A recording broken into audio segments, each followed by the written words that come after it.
Hello student, हम लोग nucleus की अल्ट्रा संरचना, केंद्र की परत संरचना के बारे में पढ़ रहे थे। केंद्र की परत संरचना में न्यूक्लियर मेम्ब्रेन या न्यूक्लियर एनवेलप के बारे में प्रीवियस क्लास में हमने डिस्कस किया। न्यूक्लियर जो एनवेलप होता है वो एक्सटेंडेड होकर के एंडोप्लाज्मिक रेटिकुलम का फॉर्मेशन करता है। न्यूक्लियर एनवेलप टू पार्ट में डिफ्रेंशिएटेड होता है, outer nuclear membrane and inner nuclear membrane. Outer nuclear membrane और इनर न्यूक्लियर मेम्ब्रेन के बीच में जो स्पेस पाया जाता है which is called peri nuclear space. Outer nuclear membrane is 75 angstrom thickness and inner nuclear membrane is also 75 angstrom thickness. दोनों के बीच में जो पेरी न्यूक्लियर स्पेसिस पाया जाता है वो 150 टू 270 एंगस्ट्रॉम के बीच में वेरी करता है। तो आउटर न्यूक्लियर मेम्ब्रेन एक्सटेंडेड होकर के एंडोप्लाज्मिक रेटिकुलम का फॉर्मेशन करती है। एंडोप्लाज्मिक रेटिकुलम पे आप लोग देख रहे होंगे ये रेड कलर में राइबोसोम्स प्रेजेंट होते हैं। उसके बाद में जो ये न्यूक्लियर मेम्ब्रेन होती है, एंडो न्यूक्लियर मेम्ब्रेन के बाद में न्यूक्लियर लेमिना प्रेजेंट होता है। मीन्स जैसे कोशिका झिल्ली होती है उसी तरह से न्यूक्लियर मेम्ब्रेन इसमें प्रेजेंट होती है। रेड कलर में राइबोसोम्स होते हैं। ये जो ब्लू कलर में स्पेस से शो किया गया है न्यूक्लियर पोर्स होता है। न्यूक्लियर पोर्स के बाद में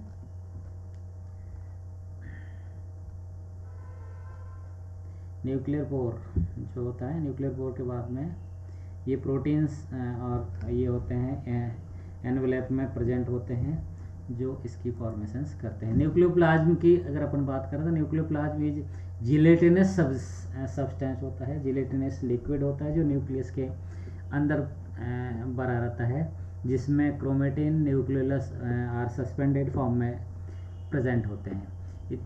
इसको karyoplasm is also called karyoplasm या कैरियोप्लाज्म केंद्रक द्रव्य भी कहा जाता है। ये सेमी एक्वस मटेरियल होता है जो सिमिलर टू साइटोप्लाज्म की सिमिलर होता है। मेनली वाटर से कंपोज्ड होता है, पानी से निर्मित होता है। इसमें कुछ साल्ट होते हैं, एंजाइम होते हैं और ऑर्गेनिक मॉलिक्यूल्स होते हैं जो सस्पेंडेड फॉर्म में इसमें प्रेजेंट रहते हैं। Just like nucleic acid stone protein supported compounds होते हैं। डीएनए आरएनए भी मटेरियल भी इसमें होते हैं। The nucleus and chromosomes are surrounded by nucleoplasm which function to cushion and protect their protein. Nucleoplasm is also supported by nucleus by the helping to maintain its shapes. Additional nucleoplasm provide a medium by which materials such as enzymes and nucleotides, just like what are nucleotides? Nucleotides are DNA and RNA, can be transported throughout the nucleus. Substance are exchange between cytoplasm and nucleoplasm. Means ये cytoplasm और nucleoplasm के बीच में chemical equilibrium show करने का function करता है और कैरियोप्लाज्मिक इंडेक्स को मेंटेन करता है, जैसे सेल डिवीजन की रेस्पॉन्सिबिलिटी भी इसमें होती है। देन न्यूक्लियोलस कंटेन न्यूक्लियस में प्रेजेंट होता है, डेंस होती है, मेम्ब्रेन लेस स्ट्रक्चर होता है, आरएनए से फॉर्मेशन होती है, आरएनए और प्रोटीन से कंपोज होता है। Some of eukaryotic organism have a nucleolus that contain 4 nuclei. The nucleolus contain nucleolar organisation which are part of the chromosomes with the genes and ribosome synthesis on them. The nucleolus help to synthesize ribosome by transcribing and assembling ribosome RNA सब units. दोनों ribosomal unit को आपस में associate करने के लिए जोड़ने में इम्पोर्टेंट रोल प्ले करते हैं। These sub units join together to form a ribosome during protein synthesis. The nucleoplasm disappear when a cell undergoes division and it's reformed after the completion of cell division। ये इनका structure दिखाया गया है। जैसे जो chromosome network या chromatin net का formation होता है वो सिंगल क्रोमोसोम का स्ट्रक्चर दिया। The head of the chromosome is called satellite. Satellite के बाद में this is primary constriction and this is secondary constriction. Nucleolus का स्ट्रक्चर होता है जो उसके जो कंस्ट्रक्शन शेप होता है वो उससे क्रोमोसोम इसके साथ अटैच होता है और रिमेनिंग टेल्स जो क्रोमोसोम नेट फॉर्मेशन का कार्य करती है। Nuclear organization of chromosome is satellite and an attachment of nucleus with chromosome. Chromosome के बारे में अगर अपन बात करते हैं तो the nucleus is the organelle that houses chromosomes.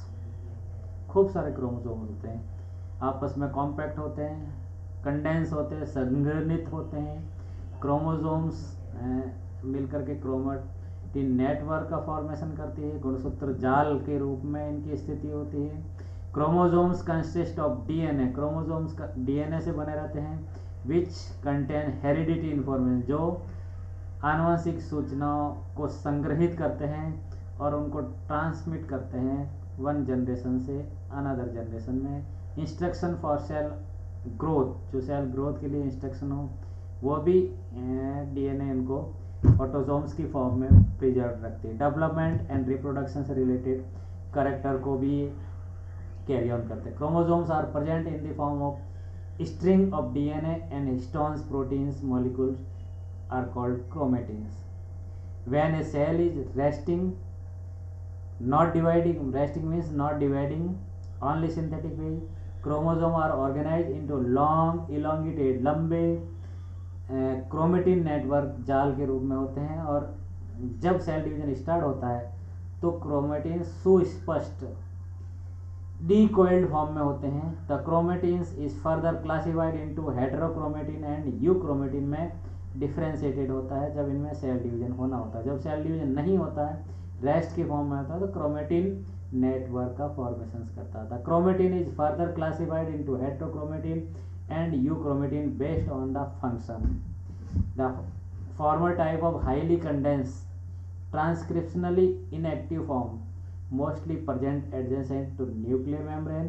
On the other hand, euchromatins is delicate, less condensed organization of chromatin which are found abundantly in transcribing cells.